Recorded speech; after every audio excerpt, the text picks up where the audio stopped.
আসসালামু আলাইকুম ওয়া রাহমাতুল্লাহি ওয়া বারাকাতুহু।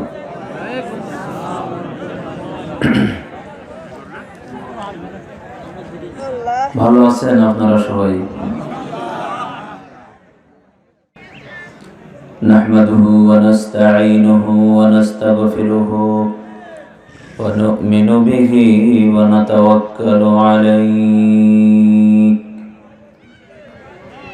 ونعوذ بالله من شرور أنفسنا ومن سيئات أعمالنا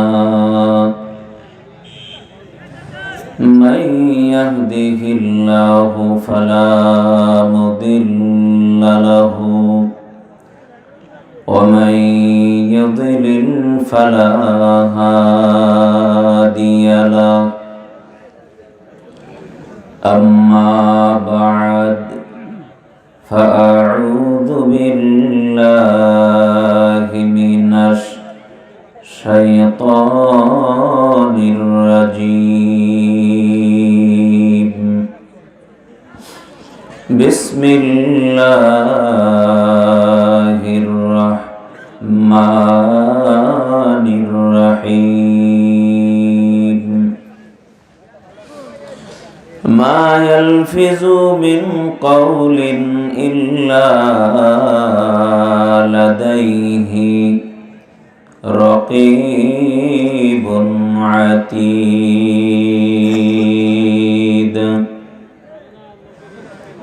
قال النبي صلى الله عليه وسلم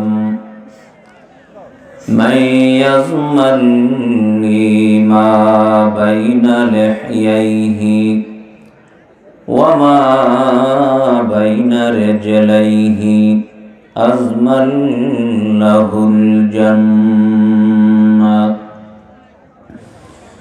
أو كما قال النبي عليه السلام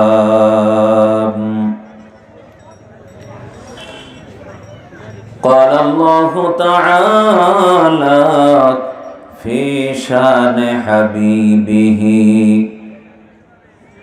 ومحبوبه ومعشوقه مخبرا وآمرا إن الله وملائكته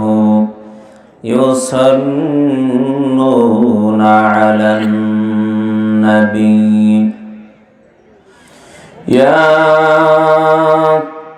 أيها الذين آمنوا صلوا عليه وسلموا تسليما اللهم صل على محمد وعلى آل محمد كما صليت على إبراهيم وعلى آل إبراهيم إنك حميد مجيد اللهم بارك على محمد وعلى آل محمد كما باركت على إبراهيم وعلى آل إبراهيم إنك حميد مجيد الحمد لله সিলমপুর যুব সমাজ কর্তৃক আয়োজিত আজকের মহতি জলসার সম্মানিত সভাপতি সাহেব, জাতির রাহবার আইম্মায়ে মাসাজিদ হযরত উলামা ইকরাম, সম্মানিত মুরব্বিয়ান আয়োজন, সমবয়স্ক বন্ধুরা, পর্দার আড়ালে অবস্থানরত শ্রদ্ধেয় সম্মানিতা মা ও বোনেরা, আল্লাহ পাকের দরবারে শুকর ও সুজুদ যে আল্লাহ তাআলা কোরআন ও হাদিসের একটা মাহফিল, বেহেশতের বাগান আল্লাহ পাক আমাদেরকে এখানে উপস্থিত হওয়ার তৌফিক দিলেন। এজন্য আমরা সকলেই একবার আল্লাহ পাকের দরবারে কালিমাতুশ শুকর জানাই, আলহামদুলিল্লাহ। রাত বেশি হয় নাই, এখনো 11টা বাজছে হয়তো, মনে হয়। বছরে একবার মাহফিল হয় না, বছরে এক একটা ময়দানে একবার মাহফিল হয়। বরকত মনে করে আসা দরকার, বসা দরকার। এটা বহুত বড় সওয়াবের কাজ। এক একটা মাহফিল জিন্দেগির গুনাহ মাফ হওয়ার জন্য যথেষ্ট। আল্লাহ তাআলা চাহেন তো এই মাহফিলের ওসিলায় আপনার আমার জিন্দেগির সগীরা গুনাহ মাফ করে দিবেন। জন্য অনেকের বিভিন্ন রকমের আপত্তি থাকে, এত মাহফিল দেখি দরকার। আমাদের দেশে সিজনারি মাহফিল হয়। আমাদের নবী ওয়াজ করছেন, নসিহত করছেন, মানুষকে বুঝাইছেন, কি 2-1 দিন বলেই শেষ করছেন নাকি? না, নবীর সারা জীবন মানুষকে বুঝাইছেন, পুরা জিন্দেগি মানুষকে দ্বীনের দিকে আহ্বান করছেন না?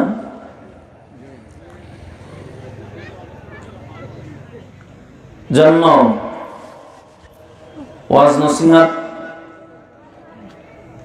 হওয়া দরকার, বেশি বেশি হওয়া দরকার। নতুবা জঙ্গলে ভরে যাবে, মানুষ বেদিন হয়ে যাবে, দিন থেকে সরে যাবে, বেহায়াপনা, উলাঙ্গাপনা, গান বাদ্য ইত্যাদি সমাজে ভরে যাবে। কোরআনের আওয়াজ হচ্ছে না, কোরআনের আওয়াজ হইতেছে। হাদিস শুনতেছেন আপনারা, মাদ্রাসায় পড়তে পারেন নাই, এই যে কিছু সময়, জীবনের কিছু সময় ব্যয় করলেন, হাসরের ময়দানে আল্লাহ তাআলা এই ওসিলায় মাফ করে দিবেন। আশা করি আল্লাহ তাআলা এই ওসিলায় মাফ করে দিবেন, কারণ আল্লাহ তো ক্ষমাশীল। আল্লাহ কি ক্ষমাশীল?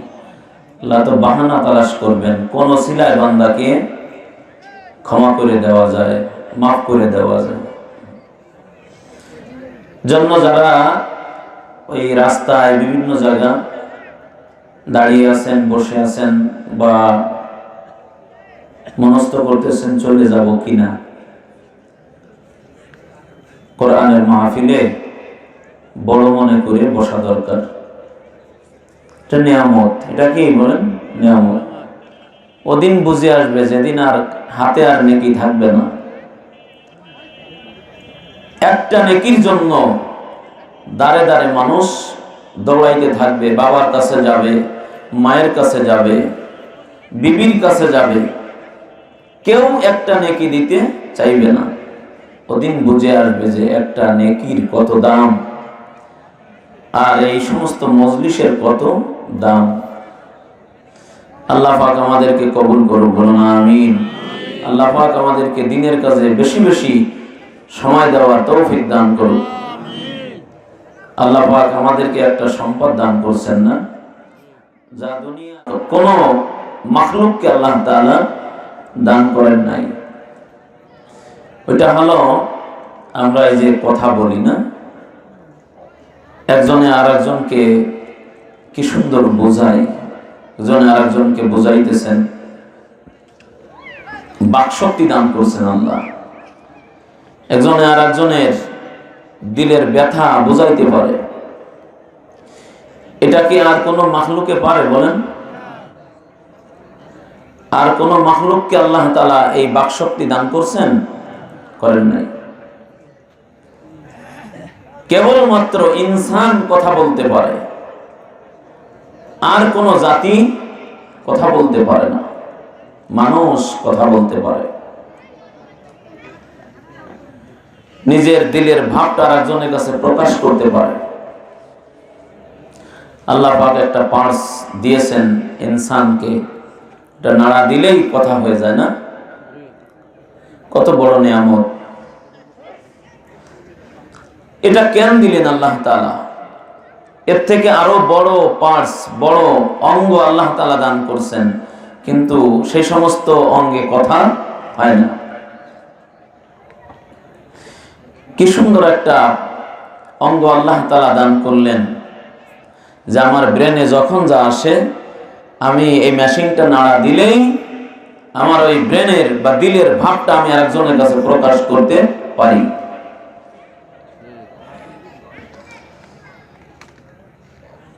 কত নিয়ামত আল্লাহ তাআলা দান করছেন। এই জবানের পরে দেওয়ার সাথে সাথে সার্ভিস দেয় না? তুমি কি গোশত খাইতেছো, না তুমি ফল খাইতেছো,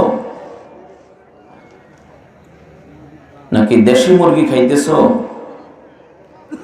না খাসির গোশত খাইতেছো? এই পার্সের পরে দেওয়ার সাথে সাথেই বলে দেয়। কথা বলেন ঠিক কিনা?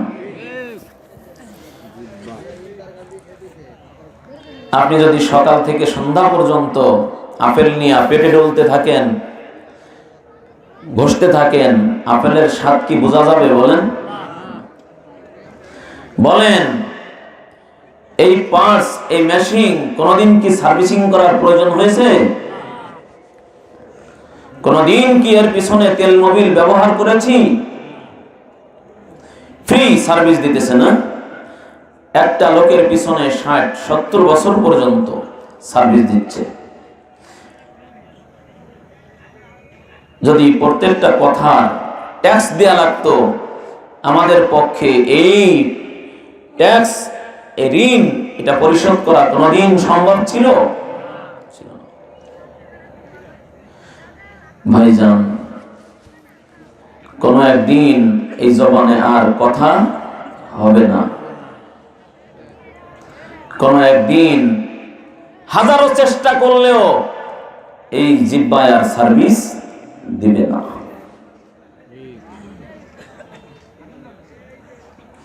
বলুন, আল্লাহ পাক এত বড় দামি একটা পার্স কি জন্য দিলেন? অনর্থক, বেকার দিয়েছেন? গালিগালাজ করতে দিয়েছেন না? গান গাইতে বলছেন? গীবাত শিকায়ত করতে বলছেন? কেন দিলেন আল্লাহ তাআলা এই সম্পদ? এত বড় দামি একটা পার্স কি জন্য দিলেন? অনেক সময় অনেক অসুস্থ মানুষ, অপারেশনের রোগী, পাশে বসলে তার দুঃখের কথা শোনা যায়।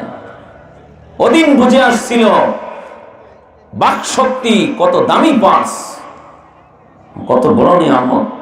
ওদিন বুঝে আসছিল যেদিন আমাকে অপারেশন থিয়েটারে নিয়ে যাওয়া হয়েছিল, আমার কি যে পিপাসা লেগেছিল। পাশে আমার বড় ছেলে ছিল, আমার বিবি ছিল, আমার আব্বা ছিলেন, আমার আম্মা ছিলেন।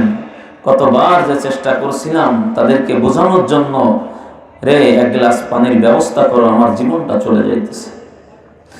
আমার বাক শক্তি ছিল না, বলার শক্তি ছিল না। ওদিন বুঝে আসছে বাক শক্তি, জবান, এটা কত বড় নিয়ামত। ওদিন আমার বুঝে আসছে। এত নয়নে, দু চোখে আমরা অনেক সময় দেখি সুস্থ মানুষ, ভালো মানুষ, জবান বন্ধ হয়ে গেছে না? হাজারো চেষ্টা হচ্ছে, চিকিৎসা হচ্ছে, কিন্তু জবানে আর কথা হয় না। এ শক্তি কে দিলেন? কি জন্য দিলেন? আল্লাহ পাক বলতেছেন, আল্লাহ রসুল বলেন, আল্লাহ পাকের রসুল বলতেছেন, দুইটা অঙ্গ, জিহ্বা আর একটা অঙ্গ লজ্জাস্থান, এই দুইটা অঙ্গ যদি কেউ জায়গা মতন ব্যবহার করতে পারো, যদি অজাগা ব্যবহার না করো, আল্লাহ নিয়ামত, এটা যদি জায়গা মতন ব্যবহার করতে পারো, রাসূল বলেন আমার ওই উম্মতের জন্য আমি জান্নাতের জিম্মাদারি নিয়ে নিলাম। আর একটু জোরে বলতে হবে সুবহানাল্লাহ। রাসূল বলেন আমার কোন উম্মত যদি এই জবান, আল্লাহ পাক যে দামি একটা পার্স, একটা শক্তি ইনসানকে দিলেন, এটা যদি জায়গা মতন ব্যবহার করে, ওয়াজাগা যদি ব্যবহার না করে, কাজের জায়গা যদি ব্যবহার করে, কোরআন তেলাওয়াতের মধ্যে যদি এই শক্তি ব্যয় করে, আল্লাহর নামের জিকিরের মধ্যে যদি এই শক্তি ব্যয় করে, আমি রাসূল আমার ওই উম্মতের জন্য ওয়াদা করতেছি তার জান্নাতের জিম্মাদারির জন্য। সুবহানাল্লাহ। মাইয়াজমাল্লি মা বাইনা লিহইহি ওয়া মা বাইনা রিজলাইহি আজমাল্লাহুল জান্নাহ। রাসূল বলেন আমার কোন উম্মত যদি জবান, জিহ্বার হেফাজতের দায়িত্ব আর লজ্জাস্থানের হেফাজতের দায়িত্ব গ্রহণ করতে পারে, রাসূল বলেন আমার ওই উম্মতের জন্য আমি নবী জান্নাতের জিম্মাদারি নিয়ে নিলাম। জবান, জিহ্বা দেখতে খুব ছোট অঙ্গ, আকারে ছোট, কিন্তু অ্যাকশন অনেক বেশি, অ্যাকশন অনেক বেশি। জারমুহু সাগীরুন ওয়া জুরমুহু কাবীরুন, দেখতে ছোট কিন্তু অ্যাকশন অনেক বেশি।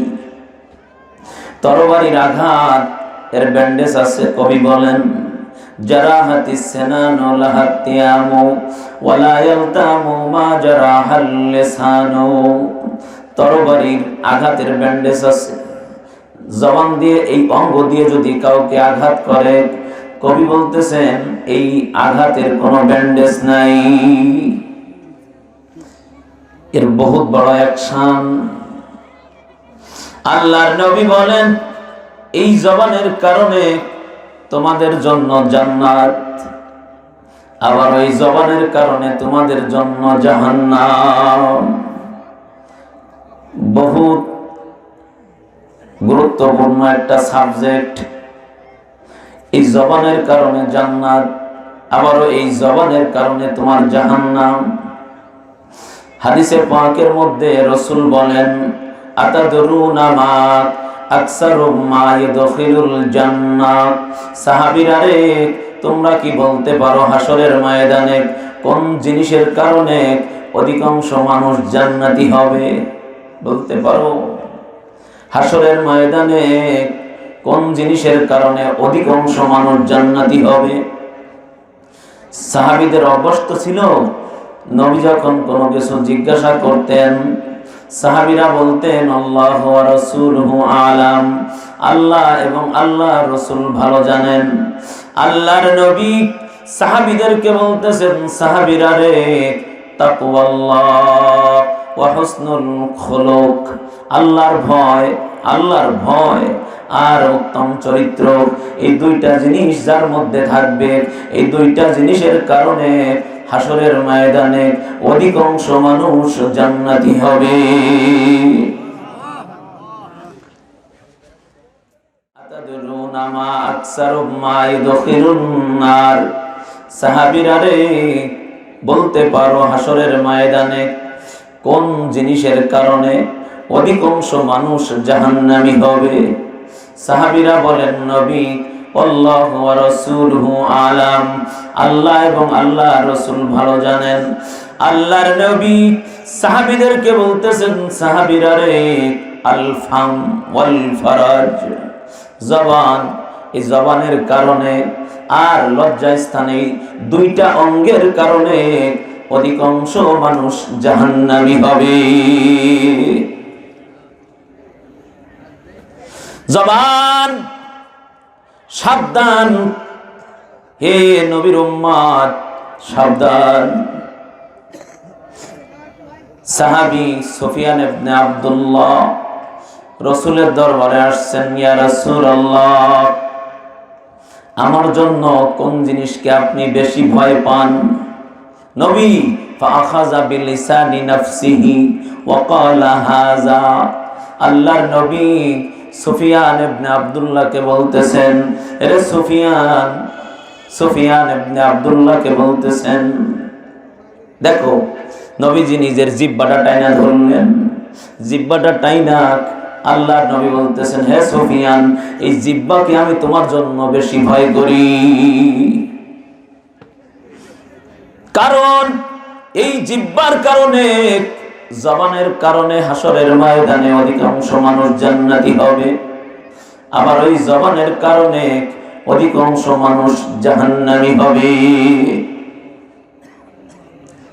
হাদিসে পাকের মধ্যে আসছে, হযরতে ওমর রাদিয়াল্লাহু তাআলা আনহু হযরতে আবু বকরের কাছে আসলেন, হযরতে আবু বকর সিদ্দিক রাদিয়াল্লাহু তাআলা আনহুর কাছে আসলেন। আয়েশা দেখতেছেন জিহ্বাকে টাইনা মুছড়াইতেছে, জিহ্বাকে টাইনা প্যাঁচ লাগাইতেছে। হযরতে ওমর রাদিয়াল্লাহু তাআলা আনহু ডেকে বললেন, মা থামো, কি করতেছো তুমি আবু বকর, তুমি কি করতেছো, থামো, আল্লাহ মাফ করে দিবেন। হযরতে আবু বকর সিদ্দিক রাদিয়াল্লাহু তাআলা আনহু বলেন, ভাই ওমর, এই জিহ্বা আমাকে বড় মুসিবতে ফেলে দিয়েছে, জিহ্বা আমাকে বড় বিপদে ফেলাই দিয়েছে। আমি রাসূলকে বলতে শুনেছি এই জিহ্বার কারণে মানুষ জান্নাতি হবে, আবার ওই জিহ্বার কারণে জাহান্নামী হবে। এজন্য আমার এই জিহ্বাকে আমি শাসাইতেছি, এই জিহ্বাকে আমি শাসন করতেছি। জবান সাবধান, জবানের হেফাজত করতে হবে। আল্লাহর দেয়া শক্তি যেখানে সেখানে ব্যয় করা যাবে না। কোথায় এ শক্তি ব্যয় করলে আমার আখিরাত সুন্দর হবে, কোথায় শক্তি ব্যয় করলে আমার আখিরাত সুন্দর হবে, এটা চিন্তা ভাবনা করে আল্লাহর দেয়া এই শক্তি, দুনিয়ার কোন মাখলুককে আল্লাহ দান করলেন না, ইনসান মানুষকে আল্লাহ দান করলেন। কেন দান করলেন? হিসাব করে এটা ব্যবহার করতে হবে। এটা এত বড় গুরুত্বপূর্ণ সাবজেক্ট জবান, এটাকে বনি আদমের সব অঙ্গ প্রত্যঙ্গ পর্যন্ত ভয় পায়। হাদিসে পাকের মধ্যে আসছে, প্রত্যেক দিন সকালবেলা বনি আদমের সব অঙ্গ প্রত্যঙ্গ জিহ্বাকে সম্বোধন করে বলতে থাকে, ভাই জিহ্বা, ভাই জবান, ইত্তাকিল্লাহ ফিনা, আমাদের দিকে লক্ষ্য করে তুমি একটু আল্লাহরে ভয় করে চলবা, কারণ ফাইন্না নাহনু বিকা, আমরা তোমার সাথে আছি, তোমার সাথে আছি। সমস্ত অঙ্গ প্রত্যঙ্গ জিহ্বাকে সম্বোধন করে বলতে থাকে, ভাই জিহ্বা, ইত্তাকিল্লাহ ফিনা, আমাদের দিকে লক্ষ্য করে আল্লাহকে একটু ভয় করে চলবা। তাই হুজুর, অঙ্গ প্রত্যঙ্গে আবার কথা বলে কিভাবে? খাকো বাদু আবো আতেশ বান্দান, বামানে তো মুর্দাবা হক জিন্দান। আসমান জমিন, এই মাটি হাওয়া যা কিছু দেখতেছেন সব কিছু জিন্দা। হাদিসে পাকের মধ্যে আসছে, আল্লাহর নবী একবার সাহাবীদেরকে নিয়ে ওয়াজ করতেছেন, ওয়াজ করতে করতে নবীজি হাসলেন, এত হাসলেন নবীজির দাঁত পর্যন্ত বাহির হয়ে গেল। সাহাবীরা বলেন, নবী এত হাসলেন কেন নবী? আমার সাহাবীরা হাসরের ময়দানের একটা অবস্থা আমার সামনে উপস্থিত, হাসরের ময়দানের একটা অবস্থা আমার সামনে আইসা পড়ছে, এজন্য আমি নবী হাসলাম। কি অবস্থা নবী? হাসরের ময়দানে আল্লাহ তাআলা বান্দার হাতে আমলনামা দিয়ে দিবেন, জান্নাতীর আমলনামা ডান হাতে আসবে, জাহান্নামীর আমলনামা বাম হাতে। আল্লাহ ডাক দিয়ে বলবেন, ফেরেশতারা রে, আমার বান্দার আমলনামা হাতে দিয়ে দাও। আল্লাহ পাক ডাক দিয়ে বলবেন, ইকরা কিতাবাকা কাফা বিনাফসিকাল ইয়াউমা আলাইকা হাসিবা। বান্দা দেখো তোমার সাথে আমি জুলুম করছি কিনা দেখো। তোমার আমলনামাটা আজকে তুমি পড়ো, তুমি পড়ে দেখো তোমার আমলনামার মধ্যে আমি জুলুম করছি কিনা। কাফের মুশরিক তারা আমলনামা দেখবে, দেখা বুঝে ফেলবে গতি খারাপ। অবস্থা খারাপ যখন দেখবে কাফের মুশরিক বলে ফেলবে আল্লাহ ইয়া আমার আমলনামা না, আমি এ কাজ করি নাই, এটা আমার আমলনামা না। ফেরেশতারা রে আমার বান্দার সামনে ভিডিও কপি আইনা দাও, তার সামনে হাজির করো। আল্লাহ ফেরেশতাদের সাক্ষী মানতে রাজি না, তোমার আমলনামাও মানতে রাজি না, তাই কি মানবা? কাফেররা বলবে আল্লাহ আমরা যদি অপরাধ করে থাকি তাহলে আমাদের হাতে আজকে সাক্ষী দিবে, পায়ে সাক্ষী দিবে, চোখে সাক্ষী দিবে, সমস্ত অঙ্গ প্রত্যঙ্গকে আমরা আজকে সাক্ষী মানতে চাই, তোমার আমলনামা আমরা মানতে রাজি না। আল্লাহর নবীর জন্য হাসছেন, কত বড় নির্বোধ যেই আল্লাহ ছোট্ট একটা পার্টস জবান দিয়ে কথা বলাইতে পারেন, ওই আল্লাহ তার হাত দিয়া তার পা দিয়া সব অঙ্গ প্রত্যঙ্গ দিয়া কথা বলাইতে পারবেন না, এটা কেমন ভাবে হতে পারে? ঠিক আছে বান্দা, আল ইয়াউমা নাখতিমু আলা আফওয়াহিহিম ওয়া তুকাল্লিমুনা আইদিহিম ওয়া তাশহাদু আরজুলুহুম বিমা কানু ইয়াকসিবুন। ঠিক আছে বান্দা, আজকে তোমার মুখে মোহর মেরে দেয়া হলো, মিথ্যা বলে পাওয়ার আশা করতে পারো, মিথ্যা বলে ফেলতে পারো। ঠিক আছে বান্দা, তোমার মুখে আজকে মোহর মেরে দিলাম, তোমার হাতে কথা বলবে, তোমার পায়ে কথা বলবে, তোমার সমস্ত অঙ্গ প্রত্যঙ্গে কথা বলবে। বান্দা কোথায় পালাই যাইবি আজ? দস্তগুয়াদ মঞ্চুনিক দুসদিদাম লব্বগুয়াদ মঞ্চুনি বসিদাম চশমগুয়াদ দিদাম সোয়ে হারাম গোশগুয়াদ চিদাম সেমরুল কালাম। হাতে বলে দিবে আল্লাহ আমি হাত দ্বারা অন্যায় ভাবে প্রহার করেছিল, আমি হাত দ্বারা পরের মাল হরণ করেছিল। আল্লাহ আমি এই চোখ দিয়ে হারাম জায়গা ব্যবহার করেছিল। কানে বলে দিবে আল্লাহ হারাম জিনিস শুনেছিল।